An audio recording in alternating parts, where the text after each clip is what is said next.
My name is Alexis Davis. I'm the social media manager here at RSDSA. I'm joined by Jim Broach, Executive Vice President and Director of RSDSA, and Leanne Cianfrini, PhD. Dr. Cianfrini completed her PhD in medical clinical psychology at the University of Alabama at Birmingham. Following a predoctoral internship and postdoctoral pain psychology fellowship at the University of Florida Health Sciences Center, Dr. Cianfrini returned to Birmingham, Alabama to work for the Doleys Clinic, a privately owned outpatient pain management clinic. After 14 years as program director of an interdisciplinary pain management program and supporting an outpatient chronic opioid therapy clinic, Dr. Cianfrini moved to beautiful British Columbia in December 2019 to become part of a vibrant team to support injured workers in their recovery and rehabilitation. Dr. Cianfrini has spoken extensively at national scientific conferences and regional workshops, including at RSDSA conferences, is past president of the Southern Pain Society, and has been a lead author on a book and several book chapters about the role of psychology within pain management teams. She's passionate about the interdisciplinary approach to promoting a client's well-being, function, and quality of life. Her clinical interests include a focus on positive psychological factors such as resilience, post-traumatic growth, use of humor, and intentional gratitude in recovery. And we are so excited to have her here today as she speaks on navigating the impact of CRPS on caregivers. Now, as always, remember that while the information shared here is helpful, please consult your physician for personalized medical advice. Now, Jim, before we turn it over, do you have any announcements? I know we have so much going on. I really need our community's help in trying to fill some slots in our camp. We're doing a virtual camp starting on August 9th, and it's for children age 5 to 17, and some tremendous activities. We've just finished this session and we're doing our second. There's going to be arts and crafts, escape room, Disney bingo, cooking with Chef Mike. It's really fabulous, and so often children in pain are just so isolated, and they become a cohesive group, and they really become friends. So help us out. We're going to put a link for that, and it's for not just CRPS, it's for anyone in pain. Yes, we'll put the link in the chat, and registration ends on Sunday, July 31st, this Sunday. So if you know any children in chronic pain, please send them the link so that they can register. Definitely important. And I'll put some other links to our other upcoming events in the chat as well. And we also have tonight's presentation linked in the description here on Facebook, so you can follow along with the slides. And that's it. All right, we'll turn it over to our special guest. Okay, thank you so much. Before I jump in, let me share my screen and get these slides up. Let me move. Let me see, hold on. Move this guy over here. And then share my screen. I'll get this, you guys. I'm a little tech slow, but I'll figure it out. Okay. So I should be sharing my slides here, and I'm going to start the presentation. And if I didn't get that right, Alexis, just pop on and let me know that I need to change that up, please. But hopefully you can see the slides and hear me well. All right. So thank you to the RSDSA for inviting me for this Facebook Live event, and for all of the education and support that you provide to so many people. Thanks to Jim for reaching out. Thanks to Alexis for all the help with the tech bits and the social media promotion to help all of us navigate through this. And thank you all for attending. I realize we might have a mix of attendees here. So although my topic is aimed at partners and parents and friends and other caregivers of people living with CRPS, I hope that those of you with a diagnosis can also find some nuggets of guidance and encouragement here as well. As Alexis mentioned, I spent all of my career in the chronic pain psychology field, and I think I would estimate about 15% of my clients have the diagnosis of CRPS. The others are other injuries, back pain, shoulder pain, chronic headaches, certain things like that. So CRPS is a condition that I care about very much because it affects so many people that I know and care for. I've also seen challenges on both sides of our border here with healthcare. So I also feel that frustration that many people have trying to get access to timely and helpful healthcare for sure. So my goal tonight is to keep my presentation portion relatively short, although I get excited and talk a little bit more than I want to, but I'd like to really just try to highlight topics that most often come up when I meet with caregivers of individuals with CRPS, with other types of chronic pain, or with chronic illnesses in general. So I'd like to just highlight some of this. It's not going to be a super in-depth review, but I'm hoping we can encourage, something I might talk about might inspire you to put a question in the chat, and we can discuss that more at the end during a Q&A. So I'd like to start by just acknowledging the realities of persistent pain in general. We can think of the impact of persistent or chronic pain with the metaphorical image of an iceberg. Okay, let's take what we might see on the surface. For some pain conditions, the outward signs of pain might be invisible. You can't see it, right? Pain doesn't have a weight or a height or a length we can easily measure.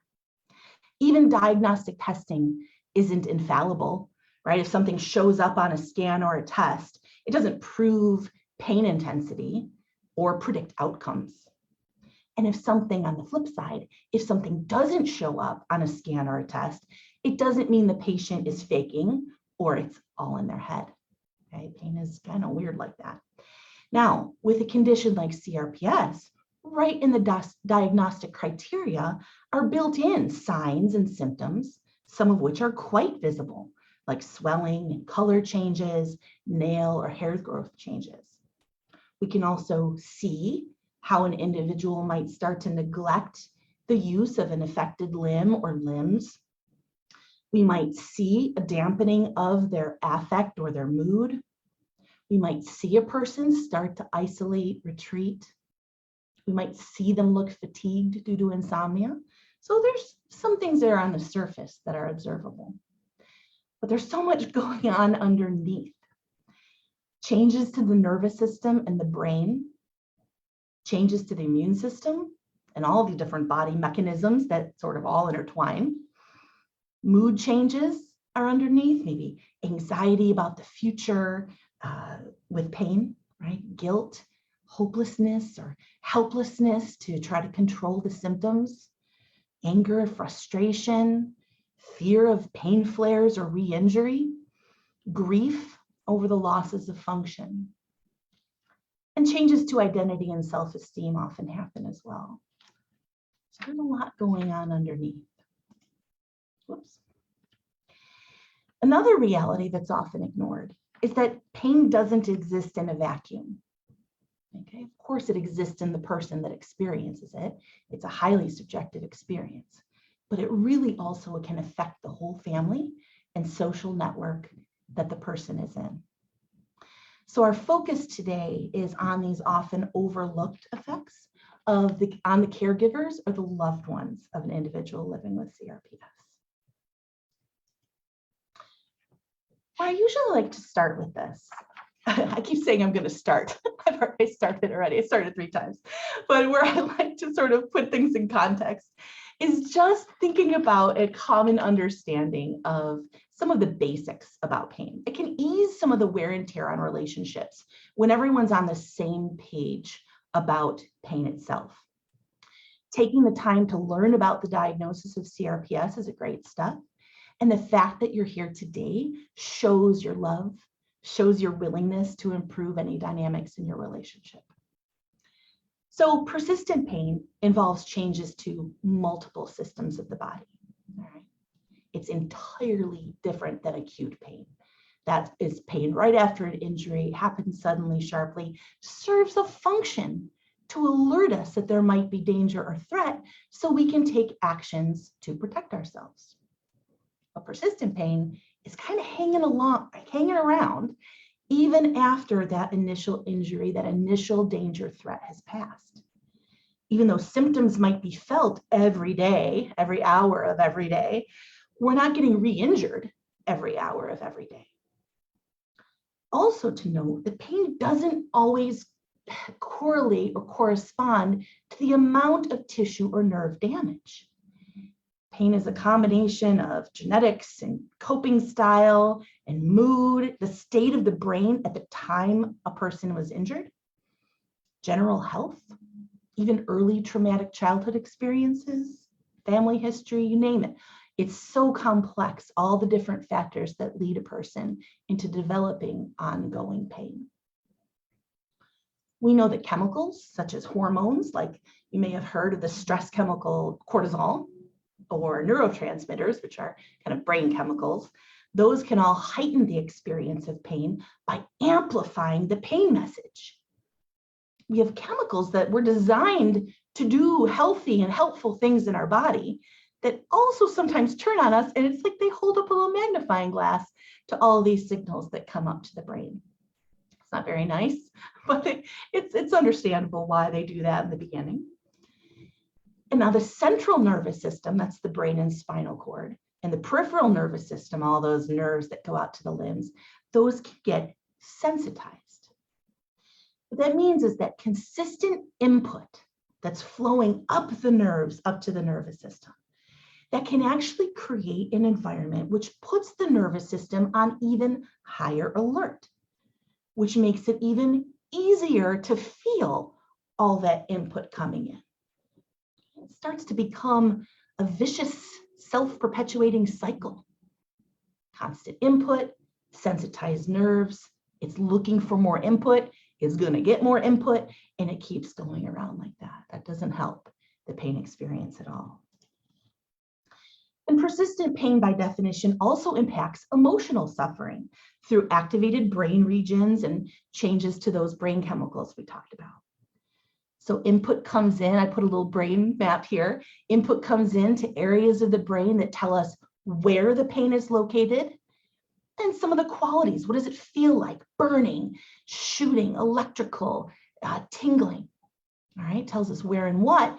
But those signals also keep going up to the frontal lobes of the brain where our emotional centers live. So those emotions that come up, the fear and the frustration and the irritability and the sadness, all of those areas get activated as part of the pain signaling. So of course, pain is going to impact emotional suffering. The good news is that all these changes to the brain and the nervous system, this amplified signaling, these pathways that impact mood, they can be retrained to normalize. So there's this concept that a lot of programs are based on called neuroplasticity. And that is the, just checking if there's anything in the chat, no, the brain's ability to modify, change, and adapt both structure and function, like all the connections in the brain. It can change those throughout life and in response to experience. The brain changes depending on what we think about. The brain changes depending on what we're paying attention to. So it's a pretty amazing power that the brain has that we can harness for good instead of letting it run amok and keep that pain experience going. Now, this is all easier said than done. To make new connections, to change all those structures, doesn't happen overnight. It takes time, support, effort, courage, persistence. So we kind of got to keep going with it, but that's one of the ways we can take control back. To do this, we need a large toolbox, a large treatment toolbox. No one treatment gets us complete relief. I was looking around at comments on the RSDSA Facebook page, just from different, patients that are going through quite a bit, and many people put so much faith in the next treatment, right? I hope the ketamine injection or the infusion works, or this stellate ganglion block works, and I hope this medication works. And they want complete relief from the singular treatment they're pursuing. And as many of you might know, we put our hopes in that basket, and one treatment doesn't always get us all the way where we want it to go. It doesn't get us to zero pain. And so that leads a cycle of getting hopes up, feeling disappointed, hopes up, disappointed, and that can be really tiring over time. Where does this leave us? Is there nothing we can do? No, we need a combination of strategies. Seek medical support, seek some treatments, but also engage with self-management strategies. I've just previewed a little bit about what we're going to talk about, but self-management is really a key. Remembering that zero pain might not be realistic. Don't chase that mirage of complete relief, getting back to completely how it used to be with these medications and invasive treatments. You have nerve and nervous system changes, right? Those signals need to get in to alert you to some things. So zero pain doesn't always make a lot of sense given the changes in your body. But that doesn't mean we can't dial the pain down and then learn how to cope with what's left over.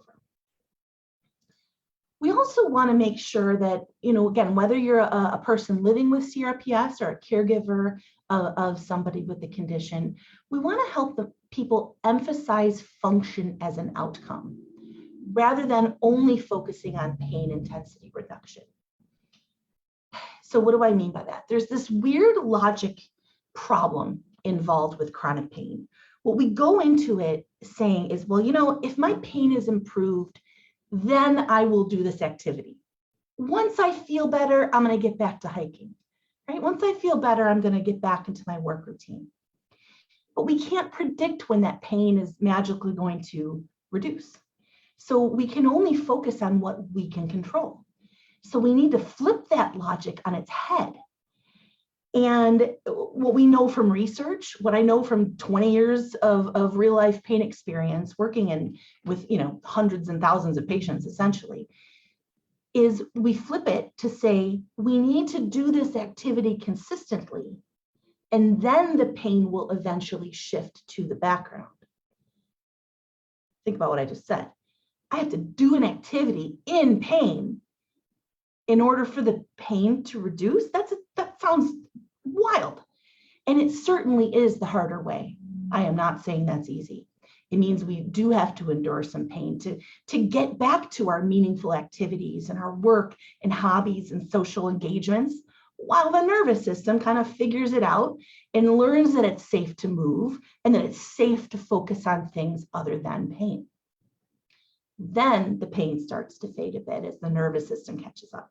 So again, easier said than done, but it's something I just want you to keep in mind as you go forward. And then I previewed that self-management is the key. Again, it's totally understandable to seek that external treatment, to get frustrated when medical providers are hard to come by or when insurance denies coverage for something. I know that happens to many of us, but ultimately, since it's our own pain, it's up to us to find the ways to cope and get by and to manage our symptoms. Again, it's the harder way, but it's one that creates the lasting benefits and puts us back in the driver's seat for control. All right. This is a nod right here to something we teach in our chronic pain program that I work with. As part of that self-management toolkit, we teach people how to access the chemicals in the brain that it's designed to make naturally. Okay, we call that accessing the medicine or drug cabinet in the brain. So for example, chemicals like dopamine, you may have heard that before. That's our reward chemical or a pleasure signal, pleasure chemical, okay? And we know that dopamine can help to modulate or dial down some of that nervous system activity. We also know that there are certain activities that boost that dopamine. Things like setting small goals and achieving them. I just learned that one recently, actually, that when we set a goal and we accomplish it and go, yay, we get a hit of dopamine. That's pretty cool. So set some realistic goals. You get a little bit of a reward chemical in there. Whatever form of exercise you can tolerate. If a person's lower limbs are affected, maybe doing an arm bike or light weights. If arms are affected, trying to take a walk. It's helpful to engage in whatever form of exercise. Doesn't have to be prescriptive, whatever you can tolerate. Meditation bumps up some dopamine. Even the smell of baking cookies in the oven boosts dopamine. So go ahead and bake yourself some cookies. It doesn't mean baking cookies makes your pain go away. I'm not foolish like that, but it also doesn't hurt. Okay. So yeah, just finding those ways. I think the most important message when I look over this slide is that we need to create opportunities for these things to happen, opportunities for the chemicals to release. Healing does not find a person who's isolating in their bedroom alone, right? We have to get out and be able to experience things to boost these chemicals that can help retrain our nervous system. Wants to really go forward here. All right, now we're moving away from the basics of chronic pain. I want to focus a bit instead and acknowledge both the challenges and the blessings of caregiving for someone with a chronic illness. So I did this in graphic form just to shake things up. So here, this little image just sort of connotes that there's an initial rush of energy to respond in a crisis. So when someone is first injured or experiencing something, there's a rush. But if that dynamic persists, if we always feel like we're responding to a crisis, that can be draining, and that leads to burnout, right? So we hear the word burnout. We'll talk later about compassion fatigue or empathy fatigue really coming into play in a caregiving role. This little image just shows that people in caregiving roles often play dual parts, dual roles, right? Being a wife and a caregiver, for example. And some people feel like they lose one relationship to focus on the other. How do you balance two different hats like that? How do you handle that? How are you a friend and a caregiver? It can be really difficult how to set appropriate boundaries in those relationships. We know that communication patterns can change. That's this little graphic here. Caregivers may walk on eggshells around someone who's already suffering to maybe spare them any more suffering. Or frustration about feeling helpless to fix their loved one's issues can bubble up in a tone of voice they don't even intend to display. So there's a lot of issues that can happen with communication patterns in relationships. Time management is something that can change too. How do you as a caregiver manage your own schedule, right? Your own life events while helping out with another person's healthcare? That's something to think about juggling. We often are quick, here's this little graphic down here, quick to neglect self-care and me time. We'll talk about that a little bit later.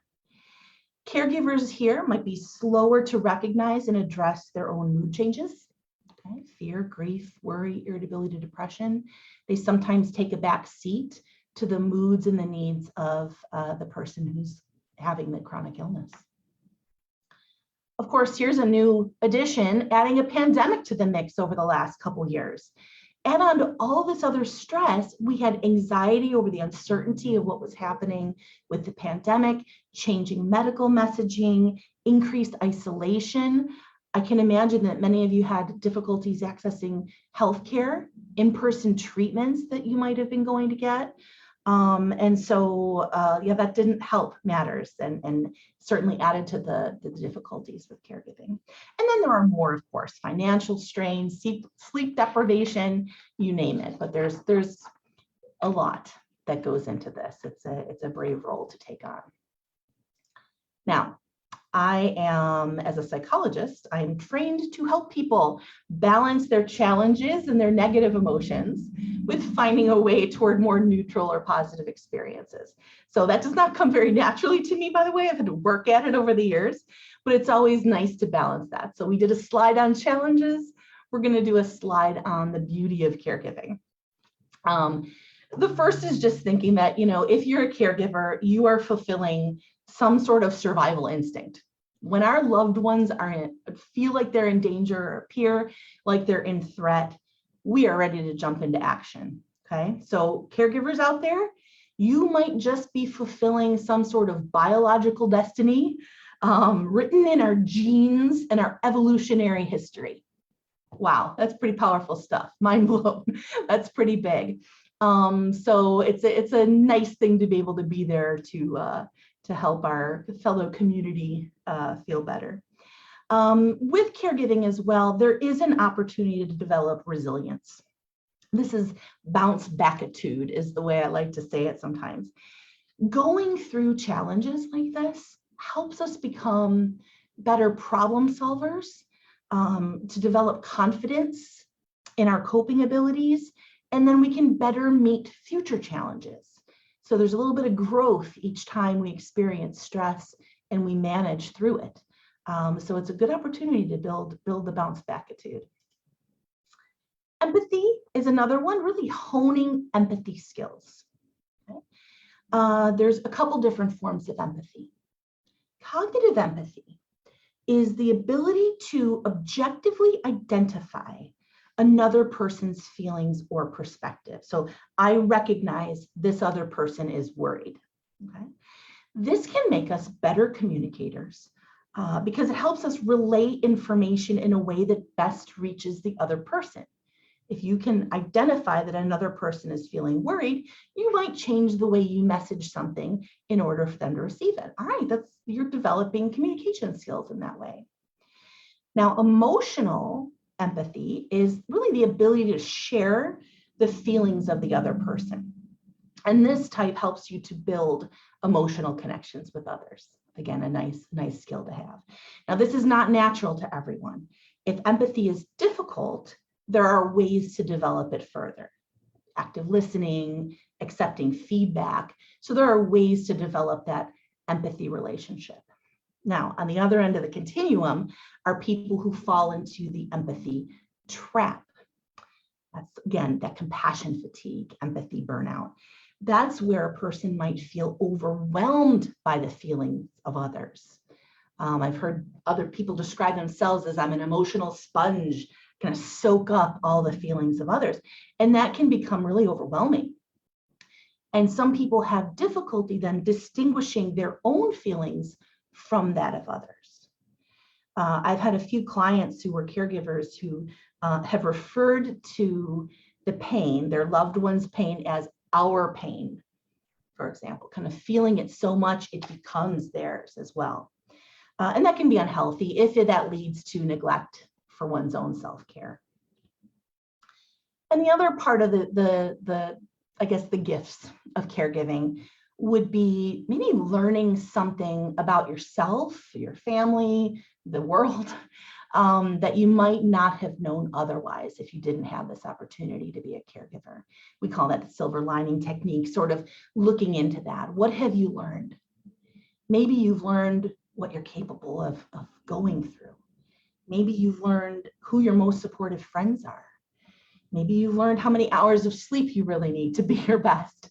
But whatever it is, chances are you are learning a lot every day about yourself through this experience. So be open to those teachings, and there's an opportunity for growth there as well. All right, so here's where I'm going to flip into, I'm hoping not to spend a lot of time on each of these slides. I'm trying to keep an eye on the time, and I do really want to leave time for questions here. So, but I want to mention some topics and concepts that come up in sessions quite a bit. So I'm going to give a nod to these. If you're interested in discussing more, again, please feel free to ask and we'll go through them later. Now, whether you're a person living with CRPS or a caregiver, I'm sure the term acceptance has popped up somewhere in your life. And I want to make sure that we are always on the same page about what acceptance is not. Okay? It is not giving up. It is not resigning yourself to a terrible life. It's not defeat. I think a lot of people easily confuse accept it as just get over it. Stop complaining about it. Just deal with it. Just give in as good as it gets. It is not that. It is really an active process of recognizing the reality of our situation, right? And rather than fighting it, which can make the suffering stronger, we can shift toward softening around it, being aware of our symptoms, being aware of our mood, being aware of our circumstances without judgment. I like this phrase, the what you resist persists. So the more we resist the reality of a life with pain, the more we resist the reality of our role as caregiver, that situation becomes bigger, stronger, and maybe more full of suffering. Many of my clients use the metaphor of life as like a poker hand. Okay? You have to play the cards you're dealt. I just had someone tell me this today. I just play the hands I'm dealt. And I remember he said, you're not going to get a better hand by complaining to the dealer or being mad at the card dealer or asking for better cards. We just have to play the hand we're dealt. It's not easy. I'm not saying it is. But again, it's just confronting, moving toward the reality of that. Relationships come into play, whether we're talking about friendships, romantic partnerships, family relationships. If we're caring for anybody, navigating relationship dynamics is not easy, even when things are going well. But some of the main things to consider among relationships is just mutual respect, finding a common thread, respecting what the other person is going through. This goes both ways. Setting rules, setting clear boundaries. That might include, as a caregiver, telling, I'm making this up, but telling a child, I can only babysit your children on Wednesday nights and Saturdays, but I can't the other nights, right? Setting some boundaries there. Or, maybe a man who is caring for his wife with illness, saying, I will be with you, but I need to go jog every Sunday morning just for an hour. I just need to blow off that steam. So just kind of setting up those personal boundaries. And that goes for the same thing here, balancing your individual needs and pursuits with time spent with your loved one. It's hard to do, but it's necessary to carve out time for both. Having honesty about your feelings. One of my favorite phrases when we're working with people, and even just in my own relationships, is you want to set the other person up for success, right? Don't make them mind read. It's my birthday tomorrow, and I told my husband, I would like you to buy me flowers. And since we just moved, I lost the vase, and you need to get me a vase. Now that sets him up for success because he knows what I want and he can fulfill that. If I made him mind read and then he didn't think I'd like flowers, it gets to the end of the day and I pout because he didn't get me flowers, that's not his fault. That's me not being clear with my partner. So be honest about your needs, be honest about your emotions, and that can go a long way to having needs met. And privacy in relationships as well. Just being mindful that you might not want to share all of the details about your loved one's struggle with their chronic illness, with mutual friends or family members without their permission. Those conversations can spread and get misinterpreted and come back. So just being careful with that. Communication on the same theme with relationships is always comes up in treatment for sure, and is a lot of it comes, well, it doesn't come down to the caregiver. It takes two to communicate, right, or more. So here are just some tips. Knowing that your problems become smaller if you confront them rather than dodge them or avoid them. So if there's an elephant in the room, if something's bothering you, bring it up. But you want to be mindful of the style in which you do bring it up. So I put the four major communication types here: passive, aggressive, assertive. You've probably heard these before. If you're interested in learning more about those and also maybe seeing where you fall along the communication style continuum, you can do a Google search. Google search is fine here, and just read about them and see where you might fall under. And we want to aim. A little hint, a little spoiler alert, we want to aim for an assertive communication style. So I put some tips here. This is use of an I statement in which you own your feelings, in which you tie your feelings to a person's behavior, a specific behavior, rather than them as a person. And you then propose solutions. And this style of communicating can help to reduce defensiveness on the part of the listener. And just kind of helps get your needs met a little bit.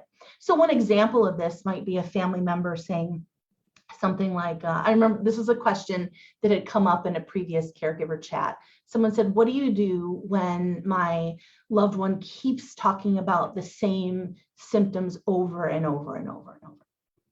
And so one way to address that might be saying something like, I feel frustrated or overwhelmed. Okay, so that's the I feel. When you mention your symptoms over and over, because I'm not sure exactly how to help you when you just say your symptoms.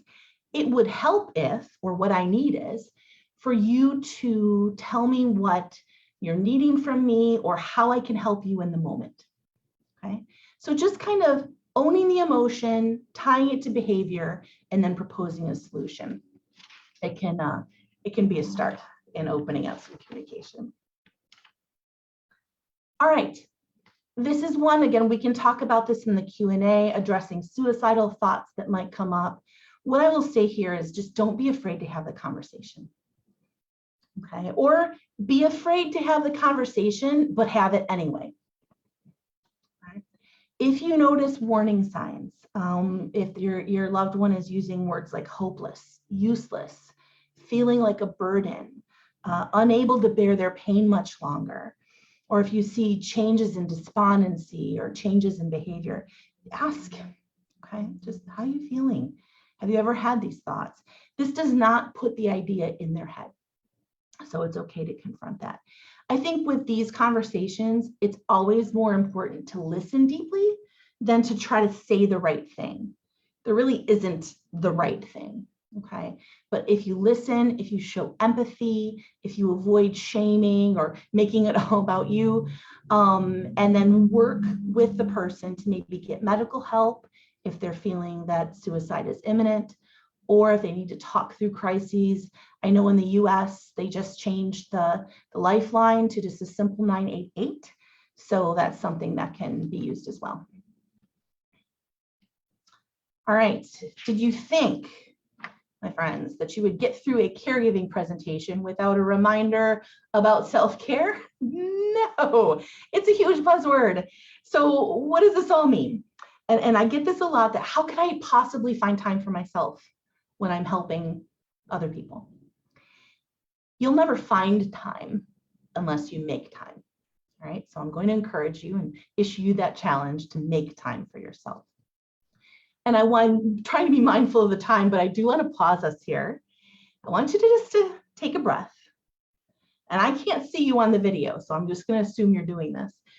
Give yourself a little self-hug, or just gently clasp your hands together, just some way that you're sort of giving yourself a little kind touch. And repeat silently to yourself, it is not selfish to take care of myself. It is not selfish to take care of myself. I'll give you a moment to do that. It's not selfish to take care of myself. If you are doing this and you're feeling reluctant, something's coming up, like I can't, ask yourself, are you acting out of pity? Do you see your loved one as a victim of this illness that you must rescue? Or are you acting out of compassion? And you know this deep down, that your self-care benefits not just you, but the person you're caring for as well. So if you're acting out of compassion, you are going to make some time for yourself, which is not selfish, and engage in some activities for yourself, whether that's delegating, asking for help, giving yourself attaboys, right? Acknowledging your strengths, talking it over with friends or a counselor. My favorite, I've seen this proverb in many forms, but my favorite way is grief shared is half grief, joy shared is double joy. And so share what you're going through. Nurture your body, feed your soul. Find a way toward being mindful, present in the moment, enjoying those things that are right in front of you, practicing gratitude. Those are some paths to self-care. Now, I'm going to end real quickly with a couple of summary recommendations and then whip through some resources. These slides will be posted. You can always also contact me and I can send you that same information. But I usually avoid do and don't lists because every situation is different. But I just put this in this convention just to make a summary. So these are offered as recommendations and not commandments, all right? Don't try to be super caregiver. I had a patient who was trying to be super dad. He was a single dad. He was working full time. He had chronic pain, and it was really getting overwhelming. And he came into a session one day and he said, I had a breakthrough. And he said, I've been trying so hard to be super dad and wearing myself out, but I remembered that Clark Kent was a really decent guy. And I'm just going to aim to be Clark Kent. I'm going to be a good dad, and I'm going to be a good worker, and I'm going to cope with this stuff. And I just thought that was so brilliant. So you don't have to be super caregiver, be Clark Kent of caregiving.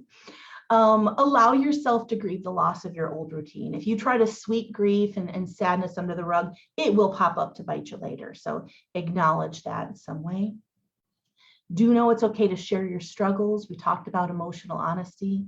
Do address the elephant in the room. Have those difficult conversations, confront those. You don't have to tiptoe on eggshells or assume. Don't overattend to a loved one's pain behaviors. If you see them wincing, if you see them moving, shifting, crying out in pain, that's a call, right, to action. We want to jump in to help. But there's some really good research showing that when a significant other, it attends to those behaviors, it actually leads to more pain for that person, more pain behaviors, decreased functioning, and increased medication use, because we're kind of heightening those signals. They're reading our alarm, and that alarm is feeding into the symptoms as well. It just kind of heightens the nervous system. So yeah, just finding out other ways that. I like to promote having a sit-down meeting with family or the loved one to kind of reset dynamics. Even if it's just saying, you know, tell me about your pain. And then when that's done, I know this now. Trust that I believe you. Trust that I know that this is your baseline. Trust that I know your pain varies day to day. Trust that I have heard about your mood and your fears. Let's figure out what we can do to move forward now, right? So we're not stuck in circular conversation.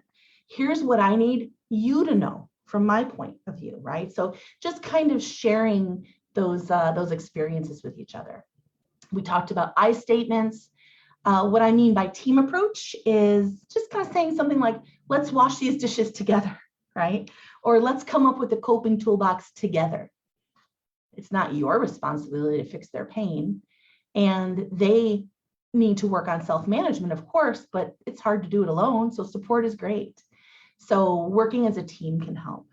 Don't isolate, take care of your own health, practicing self-compassion, and go have some fun. You're allowed to have some fun. Leisure is vital to a balanced life. And this goes for our people with pain as well, but it's often the first to go when we're stressed out. And we need that back in our life. Okay. Resources for further support.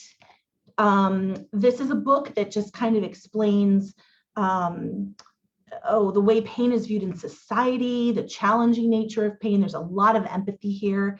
And it talks about the role of a caregiver in the journey of pain and recovery. So good book on pain, I would say. There's a really interesting website called tamethebeast.org. It's a website out of a group from Australia. My pain program that I work at in Canada is largely based on this method. And it's cool. It's like relatable and entertaining videos and information. So if you have family members or friends who aren't quite understanding what life is like with persistent pain, this is a good way to introduce that to people. This Understanding Pain is about a really neat little 5-minute video. That's a good introduction to try out. This workbook from Kristen Neff, I highly recommend it for self-compassion. This is for support for caregivers, but people living with pain need to practice self-compassion as well. Kristen Neff is fantastic. I've heard her speak. She's an excellent communicator. And her website is here, selfcompassion.org. And there's a whole list of exercises to do and guided meditations. And the workbook is fantastic as well. And I put in a couple of recommendations for meditation. So loving kindness is depicted here in this graphic. May you be happy, may you be healthy, safe. And then you put that on yourself as well. May I be happy, may I be healthy, may I be safe. And so it helps to develop self-compassion and empathy for others. You can find guided meditations on YouTube. Of course, there's apps like Calm and Headspace. And this is a link I put in there as well that's just got some free recorded meditations to download. And I like his voice, Ron Siegel. couple podcasts and some other things. Pain BC is a health charity that is where I live in BC, Canada. And it's a great resource there. They have a Pain Waves podcast. So I put a link here, and yes, it does cut off here with B, which is super weird, but this is a link to a podcast of a person, Wendy Johnstone, who works with a caregiving group, and it's about a 25-minute chat about caregiving with pain. So if you want to know more, please seek that out. And then a podcast I like very much called 10% Happier with Dan Harris. This is amazing. It's a meditation journey podcast, but there's topics like, being present, like time management for mortals, how to outsmart your pain by Christiane Wolf. And so there's a lot of good topics there that I think you might like. Very entertaining podcast. And then of course the RSD.org page. Lots of questions come in during events about current treatments, what's evidence-based treatment, how do I find providers in my area? How do I find support? And I would really encourage you to go to their website to find that out. You can take a long time exploring. There's a lot of information on there. I've always been very impressed with that. All right, and we got through it. I told you that was going to take a little longer, but we still do have some time for some good Q&A. So I'm so sorry, Alexis. I knew that was going to go long. Oh, no, the slides are available to you, and I hope some questions came in here during the chat. Definitely. Well, thank you so much for that. And just a reminder, the slides are linked in the chat, and we did add those to the caption here on Facebook. So we do have a couple of questions. Let me actually stop sharing.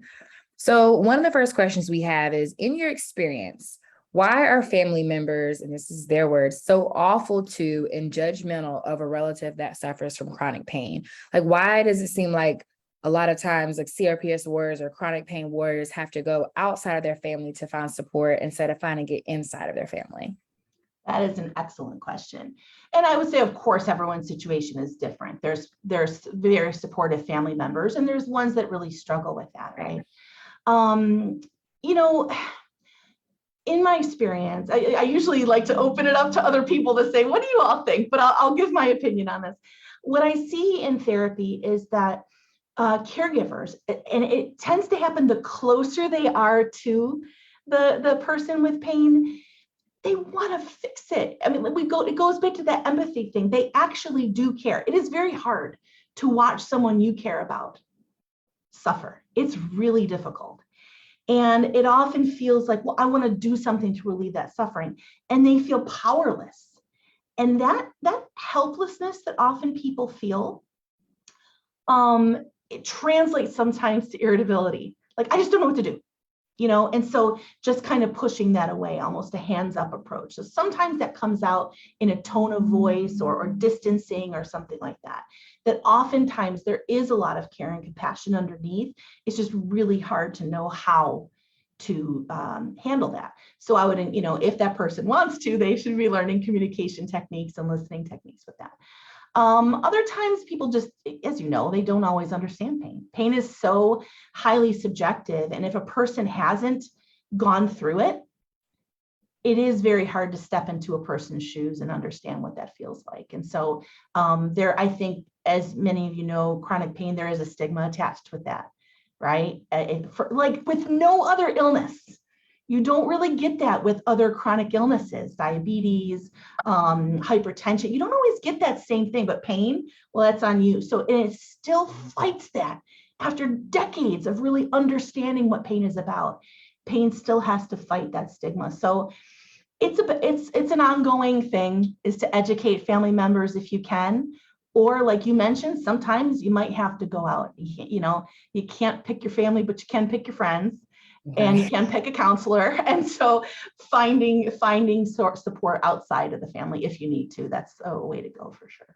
Definitely. And Melissa over on Facebook, she just left a comment and said, there's a great letter titled Letter to Families and Friends of Patients with CRPS, RSD. She said, she's paraphrasing. Google it. It's wonderful to send to friends and family to educate and help them understand. Melissa, was that Melissa you said? I Yes. know exactly the letter you're talking about. I have given that as a handout at different things. That is a fantastic letter. I also agree that you just Google letter to, RSD, CRPS people, and it is it's like, here's all the things I want to say. And Right. and I bet you'll find your own words in that person's words who wrote that letter. Alexis, in that vein, we also have on our website a great 7-minute video, the experience of having CRPS. And we watched 100,000 times. Oh, wow. That's fantastic. And of course, we definitely have a couple videos on our YouTube channel about caregiving as well. So we'll of course link those in the chat too. Yeah. So this is somewhat of a follow-up, and I think you touched on this a little bit. So I definitely want to ask it just in case, some people may have come in a little late, but how does a caregiver navigate family who ask a lot of questions? Like maybe people they want to help, but they're asking a lot of questions. They're trying to get a lot of details. And I know you mentioned that, you tell, your CRPS warrior, chronic pain warrior business to, your entire family. So what's the best way to navigate that? Okay, so let me clarify that I think I got the question right. So how do you navigate when other family members are like, hey, how's so-and-so doing today? And how is their treatment, right? Other family members who are asking a lot of questions. Or maybe they're trying to get like really like in the weeds. It's like, how to navigate not telling them everything. Oh yeah. I would almost practice in front of a mirror, come up with an example, and keep it short. So I always start by thinking through, thank you so much for asking about this. That's really kind that you care, right? So starting with a compliment is always a good little bit of sugar. And then saying something like, oh, we're all really working hard at this, or, whatever it is. We're trying treatments, we're doing the best we can. And then, so start with sugar, go into something very simple but honest, right? If a person's not doing well, you can say, oh, it's been tough lately, but we're working on it. And then deflect back to the person. So say, and how are you doing lately? Because most people just want to talk about themselves. So I think that's always a quick and dirty 3-part process. But yeah, it depends on the relationship. If it's an acquaintance, somebody you kind of know from church that's getting in your business, keep it a little distant. If it's a really close family member, I would get the permission of the person living with the condition themselves before kind of incorporating that or giving too many details. I think that's just a nice mark of respect. Yeah, I hope that helps. Yeah. I have a couple more questions, but Jen, did you have any? Leanne, you're fabulous. But so many people have had terrible experiences with psychologists in the past. How do they find someone like you? Mm-hmm. I'm one of a kind, baby. No, I'm just kidding. I'm kidding. No, I'm totally kidding. All right. So that's a very, very good question. So there are pain-trained psychologists, and it doesn't have to be psychology. There's licensed clinical social workers, registered clinical counselors. So a lot of people can help with, whether it's chronic pain specific, chronic illness, for caregiving support. Our general training would cover a lot of that. To find psychologists, there's a couple ways. I would try to start with Psychology Today. So just go to that website, Psychology Today. Often that lists clinical social workers or counselors. And you can search by city and specialty. You can say what city you're in, pain, you can say that, and even which insurance is accepted, they'll list that. So that's a good start. That does not always actually list psychologists. But the other thing would be to start with your insurance provider as well. So because that's, I hate to have to acknowledge that, but we have to take that into consideration as the cost of care, right? So I would say call who your insurance provider is, get them to send you a list or find the list online of who's covered. Then Google them, right? Google it, just put my name in there, look up my reviews, that kind of thing. And you can see, you can kind of see what people are saying and what their expertise is. And then, one other thing that's really come out oddly of the pandemic is there are some like BetterHelp and I think Talkspace. They're just online kind of support through counselors. And you don't even have to stay with the same one. If you don't like them and they don't seem to understand you, you just can find a different counselor online. So I think those would be the three main ways, would be either just, counseling through online, Psychology Today, or insurance company, and then Google for reviews. Thank you. There you go. So this is a question that I don't think you touched on, but once again, I think it was a good question. So I definitely wanted to ask it. What types of questions should caregivers of CRPS warriors or chronic pain warriors ask during a doctor's visit? Oh, that's a really good question. So you're going to be accompanying your loved one to a doctor's visit. How do you get involved? So, I would go all over with that. So some of that's going to depend on your relationship with your loved one, right? You really want to empower them to take the ownership of the questions, if possible. This is their disease, okay? And you want them to be able to approach this. So I actually would say it starts before the doctor's visit. Maybe as you know that's coming up the next day, sit with your loved one and say, hey, what are your top 3 questions? What do you want to ask the doctor tomorrow? What do you want to come out of that knowing? And maybe coming up with because you don't have unlimited time in a visit. So prioritize what you both want to come out of there knowing. Encourage your loved one to ask. But if they're shy or uncomfortable or hurting or whatever, and you need to step in, then you could take that role. If you need clarity, don't be afraid to ask a doctor to repeat themselves. So if they're talking in medical jargon up here, just say, hey, can you clarify that? Because I didn't get that. Say that again. Don't hesitate to ask them to clarify. You can ask about potential for outcomes. I think that the goal, we always want to know, is this going to work? How long is it going to take to work? And how well is it going to work? Most providers won't be able to tell you specifics on that because treatments are so highly variable and individualized that you might not get satisfying answers. You can ask, but just be prepared that might not come. But I think it can't hurt to let them know that's on your mind, right? And I've even heard of some people, and I don't do this, and I feel like I need to start doing it. Some people, ask their physician if they can even record, do an audio recording, because sometimes you take notes and then you get home and then you're like, oh my gosh, what did they say? Or, you just don't take the notes as well. But if you have the recording, of course, if you have permission, then that's always handy. Yeah, as a provider, that always stresses me out to record. Right. But yes, it is your right to ask. And if you're asking permission, that it might say, no, I'm uncomfortable with that, but I'll send you paperwork home that you can refer to re-explain or whatever it might be. They might know. That's at least alerting them that you need reminders or something to refer back to. But yeah, Alexis, that's a really good, that's a good option as well. Ask permission for that. Yeah. All right, Jim, you have any other questions? Leanne, I was wondering, some people are from Canada and asked to share your information. Do you, how did they contact you? Yeah, I'm gonna give my email address. That's the easiest way, and I'm very comfortable answering that. So so to get a hold of me, so it's gonna be fun because we're gonna be, my last name should be, does my name show up here? Yes, it does. Okay, so it's L for Leanne, and then my last name, the Cianfrini. I don't know why I'm counting on my fingers for that. Cianfrini at gmail.com.